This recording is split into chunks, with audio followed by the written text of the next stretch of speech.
આગથી સાવધાન જરૂર બનો, પણ આગના ભયથી ભડકી બે બાકડા ન બનશો. આગ લાગવાની ઘટના સમયે સ્વસલામતી માટે બહાર નીકળવાનો રસ્તો, અલાર્મ કેવી રીતે વગાડવો અને પ્રાથમિક ભયાનકતા જોતાની સાથે જ ટેલિફોન નંબર 101, ટેલિફોન નંબર 2214656667 તથા ટેલિફોન નંબર 22148598 નો નંબર જોડો. ફાયર બ્રિગેડ તેની ઝડપી સેવા આપી શકે તે માટે આ સૂચનો અનુસરો. આગ બુઝાવવા જતા ફાયર બ્રિગેડના વાહનોને બનાવના સ્થળે ઝડપથી પહોંચવા માટે રસ્તો ખુલ્લો કરી આપો. જ્યાં આગ લાગી હોય તેનું પૂરેપૂરું વિગતવાર સરનામું આપો. આજુબાજુમાં કોઈ પ્રચલિત જગ્યા હોય તો તેની પણ માહિતી આપો. ફાયર બ્રિગેડના કર્મચારીઓને કંટ્રોલ રૂમનો સંપર્ક કરવા માટે તમારો ટેલિફોન વાપરવા દો.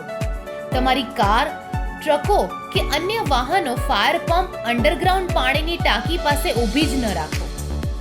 આગ લાગે ત્યારે ફાયર બ્રિગેડને પાણી મળી શકે તેવી જગ્યા એટલે કે ટ્યુબવેલ, પમ્પિંગ સ્ટેશનો, કૂવા, તળાવ કે પાણીની સ્ટેટિક ટેન્ક્સ બાબતે માહિતી આપો. અગ્નિશાંતિ કેન્દ્રો જાનમાલનું રક્ષણ કરે છે. આવો તમને સ્વાર્ગી સહકાર આપીએ. બાળકો આપણી કિંમતી મિલકત ગણાય છે. તેઓને સૌથી વધુ અકસ્માત તથા દાઝવાની શક્યતાઓ હોય છે. બાળકો માટે આગ સામેની સલામતી માટે આટલા સૂચનો ધ્યાનમાં રાખો. ખુલ્લા ગની, હીટર કે રસોડામાં એકલા બાળકોને છૂટા ન રાખો. મોટા બાળકો અગ્નિનો ઉપયોગ કરતા હોય છે કે દિવાસળીની રમત રમતા હોય છે, પરંતુ તેનું પરિણામ ભયજનક હોય છે. દિવાસળીની પેટી અને સિગરેટ, લાઇટર્સ બાળકોના હાથમાં ન આવે તે રીતે રાખો. જો નાના બાળકો હીટર અથવા બીજા ગરમ થાય તેવા સાધનો લગાવેલા હોય તેવા રૂમમાં રમતા હોય તો તે સાધનોને જાળી લગાવેલ છે કે નહીં તેની ખાતરી કરવી, જેથી બાળકો ગરમ સાધન ઉપર હાથ ન મૂકે.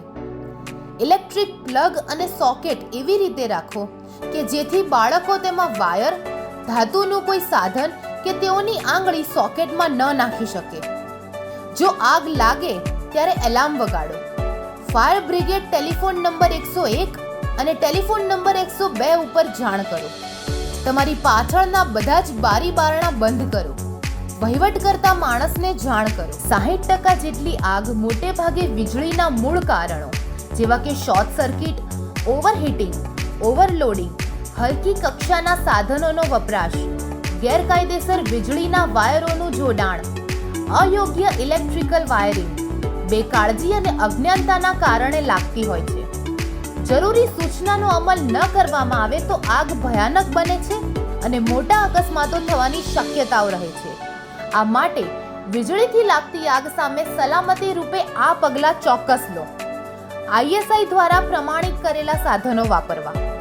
કરેક્ટ રેટિંગ વાળા સારા ફ્યુઝ, મિનિએચર સર્કિટ બ્રેકર તથા અર્થ લીકેજ સર્કિટ બ્રેકરનો ઉપયોગ કરવો. એક સાધન માટે એક સોકેટનો ઉપયોગ કરવો. આગથી અસર પામેલ વિસ્તારમાં વીજળીનો પાવર સપ્લાય બંધ કરવો.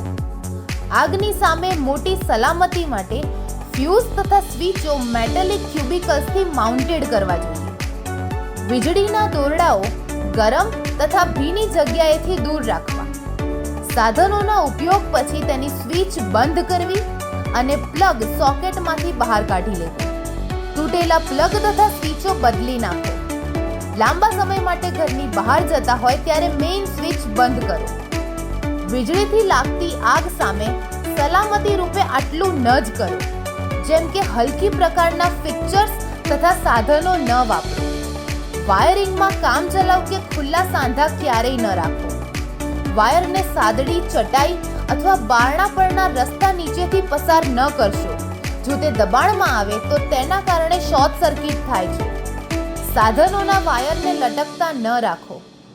ખુલ્લા વાયરના છેડાને સોકેટમાં ન લગાવો.